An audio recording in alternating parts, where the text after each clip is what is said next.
ginagawa niya? Ano nangyayari dyan? Turko! Memot! Turko, bitawan mo si Memot.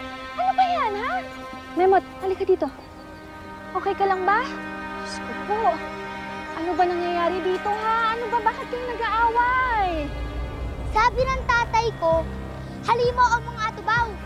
Di kayo dapat dito nakatira sa tumahan. Turko, ano ba yan, ha? Ano bang sinasabi mo? Bakit ganyan ka makapagsalita sa mga kaeskwela mo? Totoo naman po yung sinasabi ko, Ma'am Elsie, ah. Kaya nga po nagkakagulo dito sa tumahan, ay dahil sa katulad ng atubaw. Turko, Turko, hindi ka sa akin kayong tatlo, ha? Hindi halimaw ang mga atubaw. Memot, halika. Turko, tingnan nyo. Tingnan nyo nga si Memot. Tingnan nyo. Mukha bang halimaw si Memot? Sagot, mukha ba siyang halimaw? Hindi, di ba? Kasi mga tao lang din sila. Mga tao lang din yung mga atubaw kagaya natin. Meron lang silang espesyal na kakayahan kasi mabilis gumaling yung mga sugat nila. May kakayahan sila dahil biniyayaan sila. So, ibig sabihin nun, hindi sila halimaw. Ang ibig sabihin nun, ipinagpala sila. At saka nasusugatan din ng mga atubaw dahil sa pangil ng buhaya. Di ba po, Ma'am Elsie? Tama. At nasasaktan din sila. Pero alam niyo kung ano yung mas masakit doon? Kapag tinatrato natin silang iba sa atin. Naintindihan niyo ba ako, Turko? Kayong tatlo? Naintindihan niyo yung sinasabi ko? Anong sasabihin niyo kay Memot? Sorry, Memo. Sorry, ah. Okay ka na? Huwag na ulitin, ha?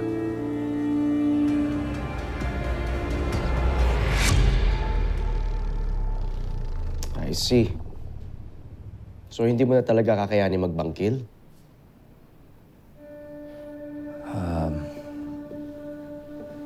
Totoo yun, Mayor.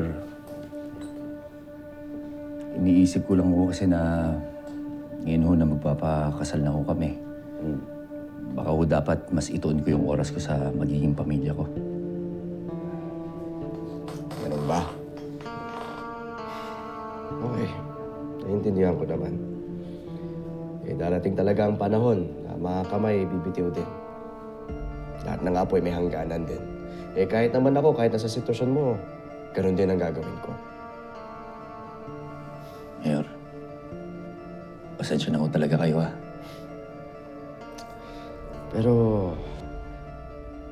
lolong kung sobrang kakailanganin namin ng tulong mo, mapagbibigyan mo ba kami?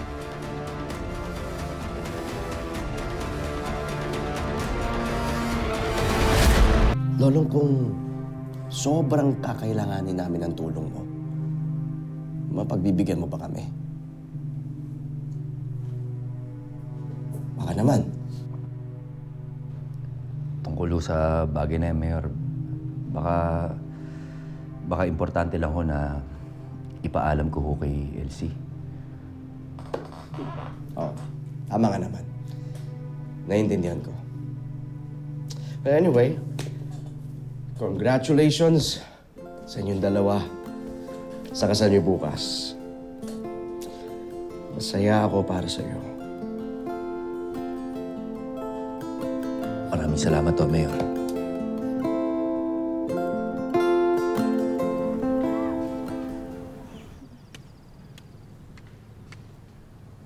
Mahal! Bakit nandito ka? Anong ginagawa mo dito? Di ba bawal na tayong magkita? Ano ka ba? Alam ko. Oh! Kaya lang, Boss Mal,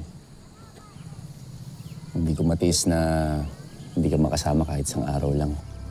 Naku! Alam ko na to eh. May kailangan ka, no? Hindi, wala. Talagang sinundulan talaga kita. Uy, akala ko ba bawal nang magsinungaling? Akala ko ba dapat Alam na natin yung mga nangyari sa isa't isa. Hmm? Sige na. Sabihin mo na. Hindi ako magagalit. Mahal kasi... Kinausap ko na si Mayor. Sinabi ko na sa kanya na hindi na ako magbabangkil. Okay. Anong sabi niya? Sabi niya na naiintindihan naman daw niya yan. Kaya lang may pakiusap sana si Mayor eh. Nagtatanong lang siya kung sakali lang daw ba na kailanganin talaga nila yung tulong ko. Pwede pa rin ba?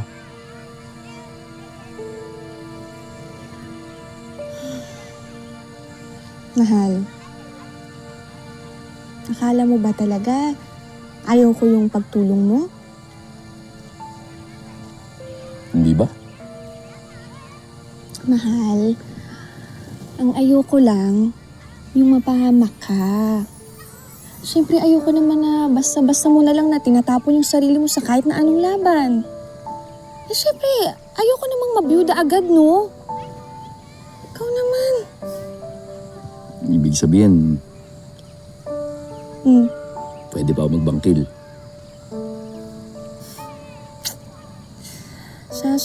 Sige. Pero, Hmm. sa isang kondisyon, Anong kondisyon yan? mahal.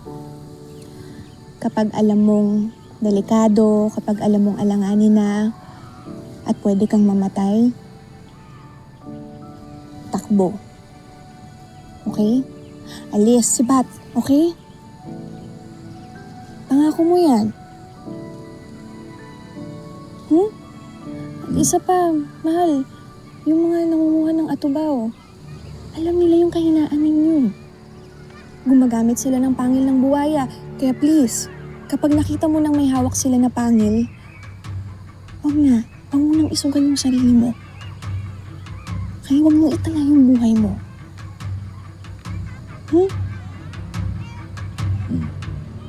Gets? Gets. Aw.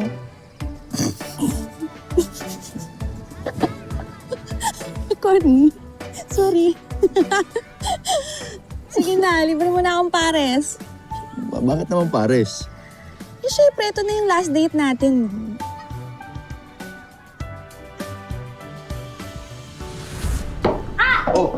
Oh, bakit? Nahiwa ka? Oo. Teka. Masakit ka ba? Hindi nga. Miss Offering, para sa pang-aaway ko sa'yo kahapon, naisip ko na, oo nga, magkaibigan tayo, pero hindi ibig sabihin nun, dapat iisa lang yung opinion natin. Ngayon? Elsie.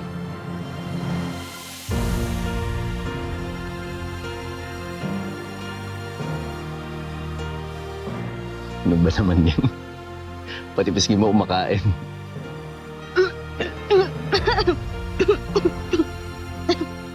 Ang sarap kasi! Ang sarap!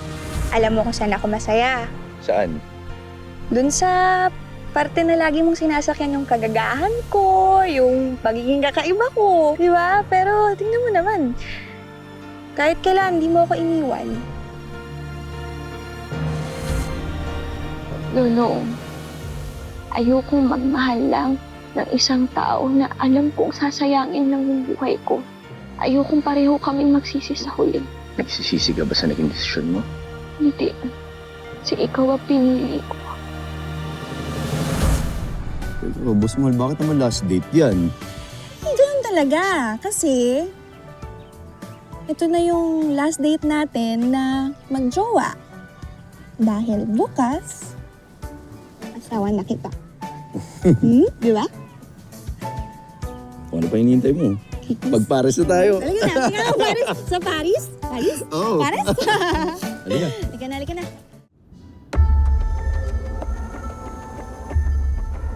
Ikakasal ka na pala. Sana lang makarating sa inyong dalawa ang aking regalo.